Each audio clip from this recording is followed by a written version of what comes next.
1990 ద్వితీయార్థం వానలు వెళ్లిపోయి చల్లగాలులు మొదలవుతున్న రోజులు. అయితే దేశమంతా ఒక రకమైన వేడి వాతావరణం. కొందరికి నెత్తురు ఉడుకుతోంది, ఇంకొందరికి కడుపు రగులుతోంది. దేశమంతా అలాగే ఉంది. ఒకచోట నివురుగప్పిన నిప్పులా, మరో చోట తుఫాను ముందు ప్రశాంతతలా, ఇంకో చోట ఉత్సాహంగా. ఆ పరిస్థితికి కారణమైన వ్యక్తి ఉత్తర భారతదేశంలోని ఒక ఊరిలో కాషాయ ధ్వజాలు రెపరెపలాడుతుండగా రథమెక్కి వస్తున్నాడు. అందరికీ అభివాదం చేస్తున్నాడు. ఆ మహారథి పేరు లాల్ కృష్ణ ఆడ్వాణి. అందరూ పిలిచే పేరు ఎల్కే ఆడ్వాణి, షార్ట్గా ఆడ్వాణి. ఆ జెండాలపై కమలం గుర్తు విశేషంగా ఆకర్షిస్తోంది. ఆయన పిడికిళ్లు బిగిస్తూ ఆవేశంగా మాట్లాడుతున్నాడు. ఆశ్చర్యపోయేలా మాట్లాడుతున్నాడు. గొంతులో గాంభీర్యం, మాటలో స్పష్టత. శాసించే అధికారం ఎప్పుడెప్పుడా అని ఆయన తలలో ఆలోచనలు మండుతున్నాయి. కానీ ఆయన ఆశించిన అధికారం ఇప్పటికీ దక్కలేదు. 27 ఏళ్లు గడిచిపోయినా ఆ అందలం అందలేదు. మళ్ళీ ఇప్పుడు అంతకు మించిన అధికారం వచ్చే అవకాశాలు తీరిపోయాయి. ఆడ్వాణిని రాష్ట్రపతి చేసి ఆయన రుణం తీర్చుకుంటాను అన్న ప్రధాని మోదీ మాటలు ఎన్నికల హామీలా మిగిలిపోయాయి. నేను రాష్ట్రపతి రేసులో లేను అన్న ఆడ్వాణి మాట శిలా శాసనమై కూర్చుంది. అది ఆయన మాట చెల్లని ఈ కాలంలో.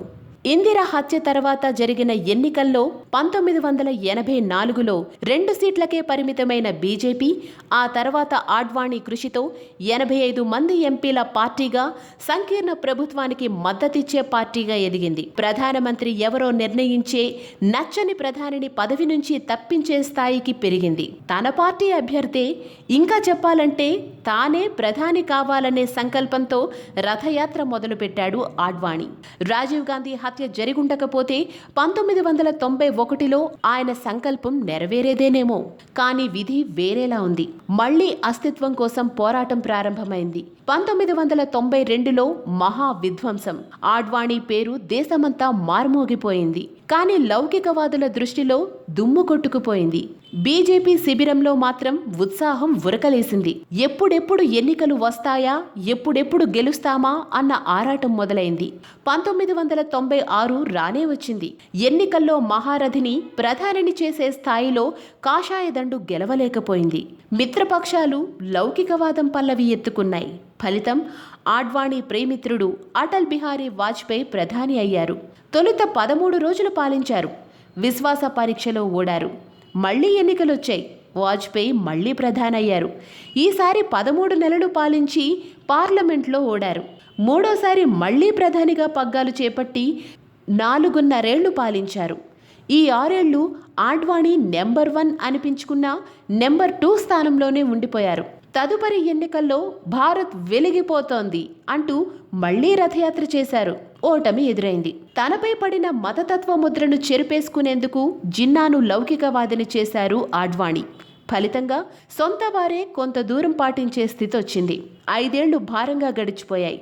మళ్లీ ఎన్నికలు, మళ్లీ ఓటమి. తదుపరి 5 ఏళ్లలో పరిస్థితులు పూర్తిగా మారిపోయాయి. గుజరాత్ ప్రకంపనలు హస్తినకు చేరాయి. మోదీని ప్రధాని అభ్యర్థిగా ప్రకటించడం లౌకికవాదిగా మారిపోయిన ఆడ్వాణికి మింగుడు పడలేదు. కానీ పార్టీలో మోదీత్వం ఒక నాదమైంది. ఆడ్వాణి ఏం చెప్పినా వినే పరిస్థితుల్లో ఎవరూ లేరు. ఆ విషయం ఆయనకీ తెలుసు. అయినా మంకుపట్టు పట్టారు. కంటతడి పెట్టుకున్నారు. కారాలు మిరియాలు నూరారు. కానీ అవేవీ మోదీ కరిష్మా ముందు పనిచేయలేదు. మిగిలింది కన్నీరే.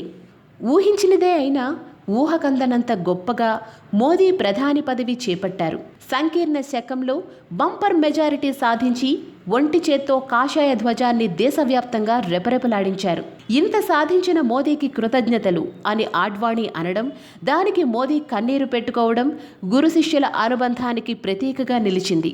అయితే మోదీకి తెలుసు ఆడ్వాణిని రాష్ట్రపతి చేయాల్సిన అవసరం లేదని. ఆడ్వాణికి తెలుసు మోదీ తనను రాష్ట్రపతిని చెయ్యడని. అదే జరిగింది.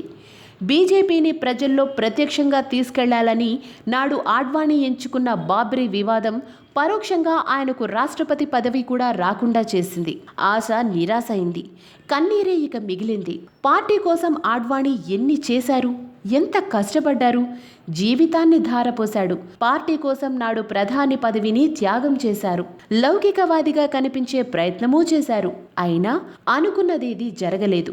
నాడు రథయాత్రలో ఆడ్వాణి పక్కన ఉండి సేవలు చేసిన వ్యక్తి, ఆయన కనుసన్నల్లో పనులు చక్కబెట్టిన మనిషి, ఆయన మాటతో ముఖ్యమంత్రి అయిన వ్యక్తి, కష్టకాలంలో ఆ కురువృద్ధుడు ఎవరికి అండగా నిలిచారో ఆ వ్యక్తే నేడు మేకయ్యాడు. హిందుత్వం ఆడ్వాణిని ప్రధానిని చేయలేకపోయింది. అందుకే మోదీత్వాన్ని నమ్ముకున్నాడు. ఆడ్వాణి ప్రజ్ఞ ఉత్తరప్రదేశ్లో బీజేపీకి మహా అయితే 58 ఎంపీ సీట్లు కట్టబెట్టింది. మోదీ చతురత 71 ఎంపీ సీట్లు తెచ్చిపెట్టింది. ఆడ్వాణి అనుభవం అదే ఉత్తరప్రదేశ్లో బీజేపీని ప్రతిపక్షంలో కూర్చోబెట్టింది. మోదీ మంత్రం యూపీని కుదిపివేసింది. మోదీ మానియా ముందు ఆడ్వాణి కష్టం ఆవిరైంది. కనీసం ఆ పెద్ద ఆయనను రాష్ట్రపతిగానైనా చూడాలనుకున్న ఆయన అభిమానుల ఆశలు ఆవిరయ్యాయి. హాయ్ ఫ్రెండ్స్, మా టుడే టుమారో యూట్యూబ్ ఛానల్ చూస్తున్నందుకు చాలా థ్యాంక్స్. మరిన్ని లేటెస్ట్ వీడియోస్ కోసం వెంటనే సబ్స్క్రైబ్ చేయండి. అలాగే ఈ బెల్ ని కూడా రింగ్ చేసేయండి. మా నోటిఫికేషన్స్ అన్ని మీ మొబైల్లో వస్తాయి. అలాగే మా వీడియోస్ మీకు నచ్చితే లైక్ చేయండి, షేర్ చేయండి, నచ్చకపోతే కామెంట్ చేయండి.